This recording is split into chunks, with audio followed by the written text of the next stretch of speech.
Nós estudamos aí na sexta-feira sobre detalhamento de viga, de estrutura de concreto armado, mas a importância de você estabelecer aí, embora tenha esses cálculos específicos, né, onde você vai acompanhar, vai fazer ali um cálculo, tem vários tipos aí, principalmente quando você trabalha com momento fletor, as forças, é, praticamente tudo aí você vai ter um cálculo a ser adotado.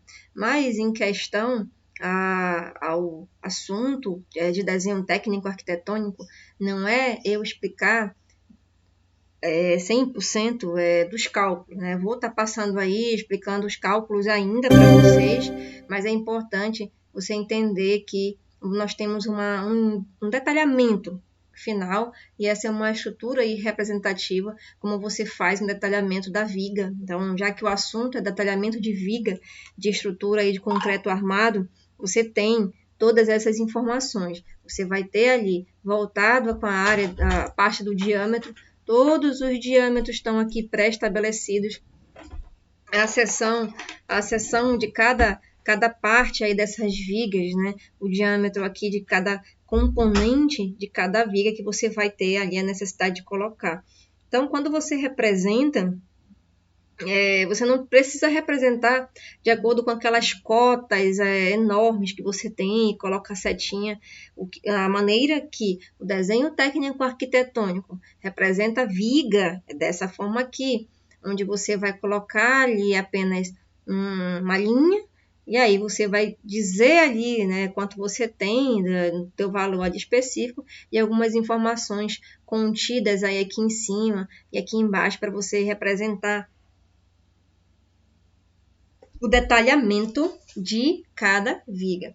Lembrando que quando nós falamos viga, temos que entender que viga, na nossa conceituação, é uma estrutura reta e horizontal que elas vão ser usadas ali para dar sustentação à laje e distribuir o peso da cobertura entre as colunas, e aí elas vão criar uma construção sólida. E ela costuma ser apoiada entre dois pilares e acima das paredes, tá?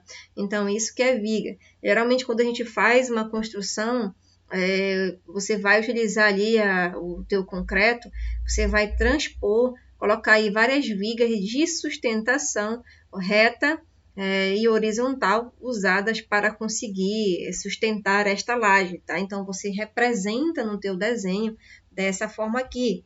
Embora você tenha cálculo, mas ainda não é meu objetivo, tá passando aí o cálculo para vocês, é passar o desenho arquitetônico em representação de viga. E essa é uma forma aí padronizada, não esquecer dessas distâncias, você tem que colocar ali a distância, colocar sempre a representação do tamanho ali específico que ela terá, tá? As informações pertinentes à estrutura, ao detalhamento dessa viga.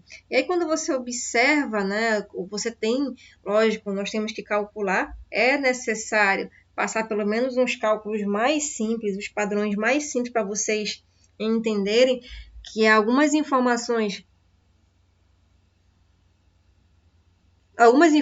de cálculos, elas vão ali para a tua planta, para você conseguir fazer esse detalhamento. O cálculo da viga, então você tem um predicionamento, um vão efetivo, sempre vai ter aí o nosso carregamento, a altura aí, no caso a alvenaria, né? Você vai ter todos esses cálculos para conseguir fazer e chegar nesses exemplos de plantas para representar. E aqui ele representa os esforços da viga, tá?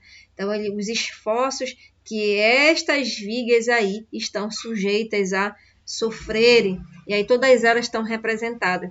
É necessário, quando se projeta uma estrutura aí de uma viga, você representar essas cargas concentradas, tá?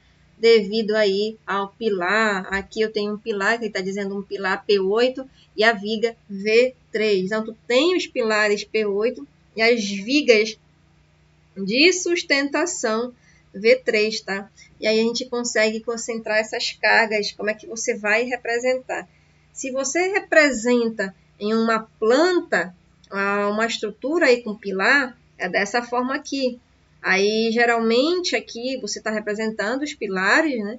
E os pilares, as vigas aí possuindo as vigas, e sempre vocês vão ver ali nos pilares essas representações aqui, tá? Tanto esta aqui, como essas daqui, quando você está com os esforços de viga, também com pilares. Aí já vai aumentando o teu desenho no teu projeto, porque você está representando tanto o pilar como a viga, e aí você vai ter esse círculo aqui formando, tem que dimensionar, tem que colocar essas informações pertinentes ao tamanho que terá ali do teu projeto, e aqui também as forças em quilonewton, tá? As forças que serão atuantes aí em quilonewtons. Essa representação de simbologia é muito importante, porque tu tem força aqui de quilonewton representada, e aqui tu tem também as forças aí todas representadas, tá? Geralmente elas são representadas sim com essa setinha,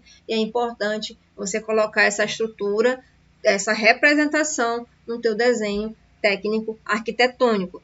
Como eu falei, nós não vamos ainda estudar os cálculos. Eu vou estar explicando aí um cálculo básico de como é que vocês vão fazer para colocar essas informações lá.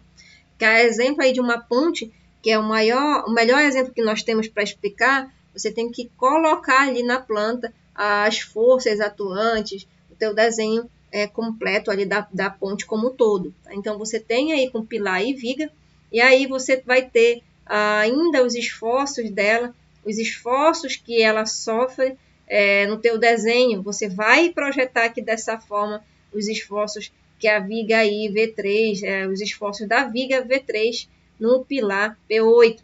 Então, vocês conseguem acompanhar que eu tenho um pilar aí P8, eu tenho a viga aí V3 sofrendo esses esforços, tá? É importante essas informações de forças, quilonewton, como eu informei para vocês, o dimensionamento de cada necessidade aí que eu vou ter aqui na parte central, colocar aí esses esforços que essa viga está sofrendo desta forma aqui representando, tá? Para que eu consiga desenhar e colocar ali e enviar o meu projeto. Então, é muito importante, já que nós estamos falando de detalhamento de vigas e estrutura de concreto armado. E aí, os momentos fletores, ainda não estou aí explicando mais uma vez os cálculos, mas quando você tem momentos fletores de cálculo, é necessário calcular esses momentos fletores, já que eu falei que sofre elasticidade, sofre aí tensões de deformação, os materiais eles sofrem de acordo aí com essa, enfim, vários fatores vão influenciar, e aí eles vão ter um comportamento diferente. Então, eu tenho momentos fletores de cálculo, aqui, o meu desenho, eu tenho que colocar que ele se comporta aí os momentos fletores de cálculo da viga desta forma aqui, representando ali o quilonewton, representando os momentos fletores aí do cálculo aí da viga, e não esquecer de representar nenhuma informação, e vocês vão ver muitos desenhos aqui desta forma, tá? Quando você representa tá representando ali o teu pilar, tá? Então, você vai ter aí os momentos dentro dos cálculos inseridos, de acordo com os cálculos, que você vai desenhar a tua planta aí arquitetônica, tá? Da tua edificação. Aqui eu já tenho os esforços cortantes do cálculo da viga, V15, os esforços cortantes. Então, eu já sei que eu tenho outros esforços aqui, eu vou representar da mesma forma. Eu tenho que fazer a representação de forças setinha entrando e setinha saindo, tá? Representar da maneira aí adequada, porque são os esforços que eu tenho dentro dessa representação do desenho, quando eu trabalho ali com viga, tá? Porque eu sei que eu tenho várias informações, eu tenho deformação, aqui eu já tenho carregamento de serviço, como eu vou representar esse carregamento do serviço como um todo desta viga aí de transição? Aí eu tenho que representar aqui com essas setinhas descendo, e o carregamento aí desse serviço representar aqui quilonewton por metro, e não esquecer em um desenho as representações de quilonewton, tá? Muito importante. Da mesma forma como eu tenho um momento de serviço de viga de transição, as forças aí em quilonewton, todas as forças aí em quilonewton, e eu tenho que representar aí, no caso, momento de serviço de vigas de transição. E a gente, a princípio, estamos estudando hoje somente os modelos dos desenhos, tá? As particularidades dos desenhos. E aí você consegue encontrar, dentro de todas essas projeções desse cálculo, e aí um detalhamento final, como é que ela ficaria, esta viga, tudo que eu representei, que eu informei lá, o detalhamento final da viga, como ela fica projetada no teu desenho. Então, é desta forma aí que fica quando você fala de detalhamento final. A escala ali em cima, pode colocar 1:50, que é a mais utilizada no nosso desenho técnico arquitetônico, 1:50. Você vai ter aí as informações de todo o cálculo aí dos esforços que você fez, de todo esse detalhamento mais importante para você colocar no teu projeto arquitetônico. E aí ele vai ser representado dessa forma. Tem a cota, as informações aí de cota não precisa ser aqueles tipos lá. Essa representação na parte superior e inferior se faz necessária, tá? E a projeção de como ela fica aí na estrutura. O diâmetro é muito importante, tá? Todos os diâmetros e os tamanhos aqui da seção, a escala onde você representa cada pedaço ali desse teu detalhamento, tá? Então, você tem uma escala aí, aqui você trabalha com 1:50 e aqui você pode trabalhar com 1:25 e 1:25. E aí tem uns detalhamentos mais importantes, e aí a gente já chega na parte dos pilares, que nós ainda estamos em vigas, e aqui é uma base, é uma planta, na verdade, uma planta que podemos dizer que é de fundamental importância para passar para vocês como detalhamento de viga. Dessa forma aqui, na escala, pode ficar aqui viga tal, viga 14, as vigas que vocês tiverem que projetar futuramente, e essas informações aqui todas elas têm que serem dimensionadas no teu desenho arquitetônico.